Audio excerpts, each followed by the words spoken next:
धोखे से पाकिस्तान बुलाकर ज्यादती की गई, ये स्टेटमेंट आपने याद रखना है। दूसरा स्टेटमेंट है कि नवाज शरीफ को इस्तेमाल कर लिया है करने वालों ने। ये दोनों मिलते जुलते स्टेटमेंट है। एक ये है कि नवाज शरीफ को धोखे से पाकिस्तान बुलाकर ज्यादती की गई। अच्छा, कभी कहते हैं मियाँ साहब को आधी रात में जेल में कोई किया, पता नहीं क्या किया। फिर कभी कहते हैं कि नवाज शरीफ को धोखे से पाकिस्तान बुलाकर ज्यादती की गई। फिर ये कहते हैं नवाज शरीफ को इस्तेमाल कर लिया करने वालों ने।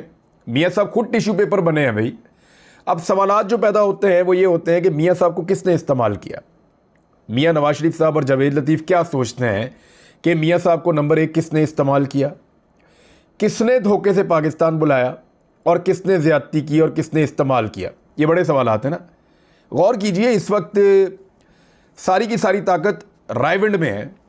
यानी जो पॉलिटिकल ताकत की मैं बात कर रहा हूँ, वैसे ताकत तो कहीं और है, लेकिन रायविंड जो है वो उसका मालिक है।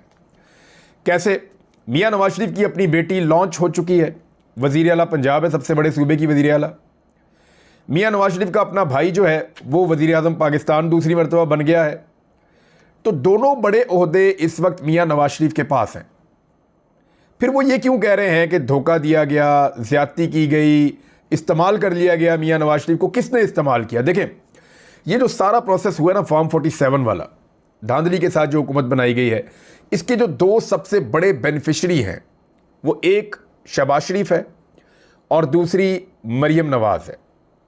आसिफ अली जरदारी भी बेनिफिशरी हैं, यूसुफ रज़ा गिलानी भी बेनिफिशरी हैं, और भी बहुत सारे हैं, लेकिन ये दो बड़े बेनिफिशरी हैं। एक के पास सबसे बड़ा सूबा आ गया जहाँ पे वो बुरी तरह शिकस्त खा गए थे।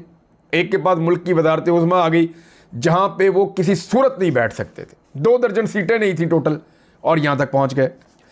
तो ये दो लोग हैं जिनको फ़ायदा पहुंचा। क्या इन दो लोगों ने इस्तेमाल किया मियाँ नवाज शरीफ को? क्या इन दो लोगों ने मियाँ नवाज शरीफ को धोखे से बुलाकर मियाँ साहब के साथ ज़्यादती की है? किसने इस्तेमाल किया? यानी मियाँ साहब को मुकम्मल आज़ादी है, जलसा करें, जुलूस करें, पब्लिक में जाएं, रैली निकालें, सफ़र करें, ट्रैवल करें, जो मर्ज़ी करें। मियाँ साहब के सारे केसेस भी ख़त्म हो गए, भाई वज़ीर आज़म है, बेटी वज़ीर आला है। फिर किस बात की ज़्यादती है और किसने टिश्यू पेपर की तरह मियाँ साहब को इस्तेमाल किया?